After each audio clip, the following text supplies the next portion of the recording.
च सर्वं यश्चादितिष्ठति स्वर्गस्य च केवलं तस्मै ज्येष्ठाय ब्रह्मणे नमः।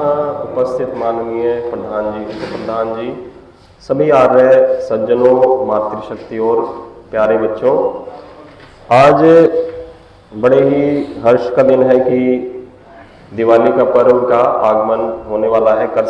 कल से कार्तिक मास की अमावस्या को यह हम लोग बड़े ही हर्ष से मनाते हैं और इसका बड़ी ही तैयारी करते हैं पहले से ही।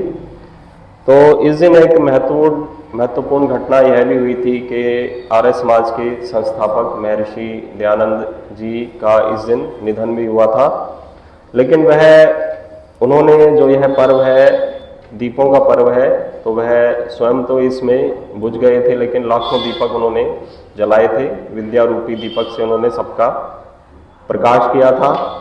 तो जो उन्होंने अविद्या का अंधकार दूर किया विद्या का दीपक जलाकर, तो उनका स्मरण भी करना चाहिए। तो उनकी संक्षिप्त जीवनी में थोड़ा सा आपको संक्षेप में बताता हूँ कि किस प्रकार वह महान बने। धीरे धीरे उन्होंने प्रगति की, क्योंकि मानव का जीवन का लक्ष्य ही यही है कि धीरे धीरे उन्नति करे।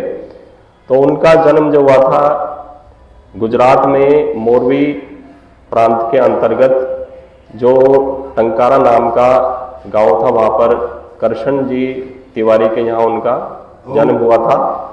तो जब 14 वर्ष की उनकी आयु थी, तो पिता ने उन्हें कहा कि शिवरात्रि का व्रत हमें सभी को मानना है, रखना है उसको। तो वह शैव थे, शिव की उपासना करते थे।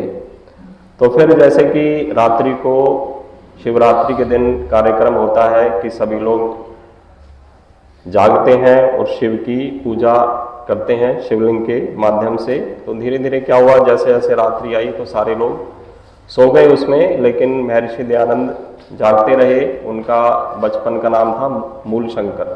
तो मूल शंकर जी जागते रहे कि मुझे भी शंकर के दर्शन होंगे, जो कि शिव है।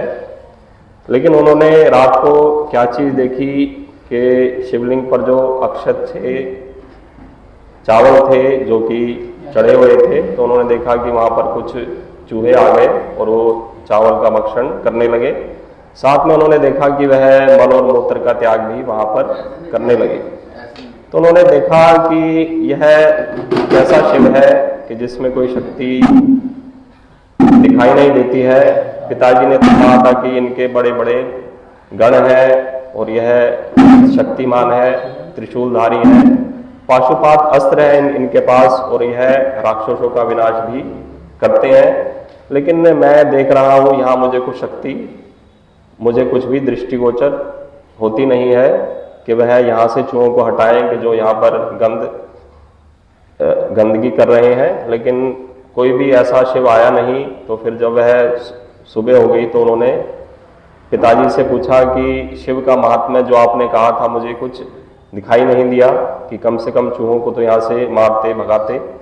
तो उन्होंने बोला कि यह जो लोग इस समय युग चल रहा है, कलयुग का युग है, कि इस समय जो वास्तविक शिव थे उनके दर्शन नहीं होते हैं, केवल इस समय हम पार्थिव पूजन ही करते हैं। लेकिन इस उत्तर से स्वामी दयानंद संतुष्ट, उनको कुछ भी इससे संतुष्टि नहीं हुई।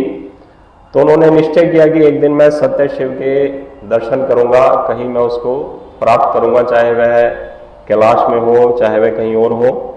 तो धीरे धीरे उनके अंदर वैराग्य की उत्पत्ति हुई। तो जब उनके चाचा जी का भी देहांत हो गया, और इसके बाद बहन, जो उनकी बहन थी बड़ी ही प्रिय, उसका भी देहांत हो गया, तो उन्हें अंदर से बड़ा वैराग्य हुआ कि यह मृत्यु क्या है, क्यों आती है, ये कौन इसको देता है।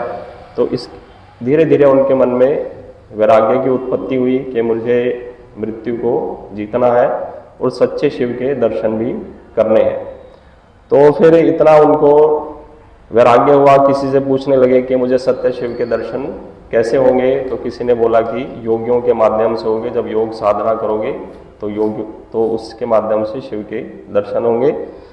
लेकिन उन्होंने यह भी बताया कि योगी लोग यहाँ पर मिलते नहीं है, वह तो पहाड़ों में होते हैं, वन में होते हैं। तो उन्होंने निश्चय किया कि एक दिन मैं घर को छोड़ दूंगा, लेकिन घर वालों को थोड़ी सी इसके बारे में जानकारी हो गई कि पुत्र के अंदर वैराग्य आ गया है और वह घर छोड़ने का इच्छुक है। तो उन्होंने उनको विवाह के बंधन में बांधने का निश्चय किया, लेकिन महर्षि दयानंद उससे कुछ दिन पूर्व ही घर को त्याग करके चले गए वन में।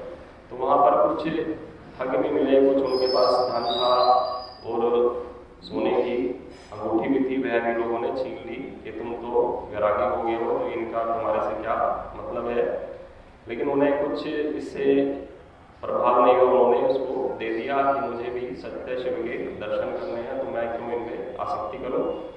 तो धीरे धीरे वह वन में भी गए, पहाड़ों में भी गए, कुछ योगी लोग मिले उनको, उनसे उन्होंने योग की विद्या सीखी। तो फिर वह आगे उनको इच्छा हुई कि मैं संस्कृत व्याकरण का भी ज्ञान अर्जित करूं। तो इसके लिए खोज करते करते उन्हें पता लगा कि मथुरा में एक सन्यासी रहते हैं जिनका नाम है विरजानंद सरस्वती। तो वह उनके पास पहुंचे विद्या को प्राप्त करने के लिए कि इस समय संस्कृत का ज्ञान प्राप्त करूं, व्याकरण का अध्ययन करूं और उसके पश्चात वेदों का अध्ययन भी करूं। तो गुरु जी की सेवा की उन्होंने, विरजानंद जी की कुटिया की सफाई भी करते थे। तब उनकी आयु थी 40 वर्ष। फिर भी उन्होंने ये काम भी उन्होंने माना कि मैं कुटिया की सफाई भी करूंगा, जो भी मुझे सेवा करने के लिए नियुक्त किया है मैं उनकी सेवा करूंगा।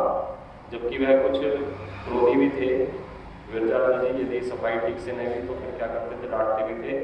लेकिन फिर भी वह बड़े ही शांत भाव से उसको सहन करते थे कि मुझे तो विद्या की प्राप्ति करनी है, चाहे मुझे कुछ भी इसके लिए सहन करना पड़े। तो फिर जब गुरु दक्षिणा का समय आया तो विरजानंद जी ने कहा कि अब मुझे दक्षिणा दीजिए। तो उन्होंने कुछ लोग उनको दी खिलाकर, क्योंकि वो उनको प्रिय थी।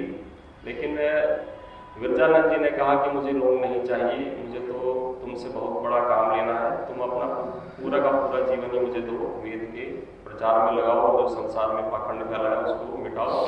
और यह भी देखो कि आर्ष ग्रंथ कौन से होते हैं, अनार्ष ग्रंथ कौन से होते हैं। तो आर्ष जो कि ग्रंथ हैं वेद हैं और वेद के अनुकूल ग्रंथ हैं, उनका ही आपको प्रचार करना है। तो फिर उन्होंने आगे अपना पूरा जीवन वेद के प्रचार में लगाया और संसार में जितनी भी वेद के विरुद्ध कुरीतियाँ थी उसको नष्ट किया। और जो योगियों के माध्यम से उन्होंने शिव का दर्शन किया, वह शिव का कल्याणकारी शिव जो कि सर्वव्यापक है, जिसकी जो योगीराज शिव थे कैलाश पर्वत पर में रहते थे, वह भी उसको मानते थे। उसका मुख्य नाम है ओम। तो उसकी उन्होंने तपस्या की उसको प्राप्त किया। और इस मार्ग में जितने भी प्रलोभन भी आए उन्होंने स्वीकार नहीं किए। किसी किसी ने उनको प्रलोभन भी दिया कि इससे जो तुम ओम को मानते हो उसको छोड़कर मूर्ति का पूजन करो, लेकिन उन्होंने उसको स्वीकार नहीं किया।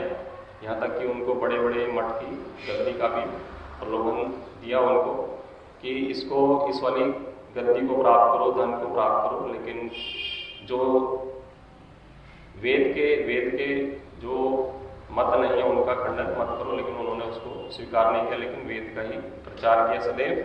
तो वेद का प्रचार करते करते अंत में उनकी मृत्यु भी हुई। इसी दिन हुई थी कार्तिक मास की अमावस्या को।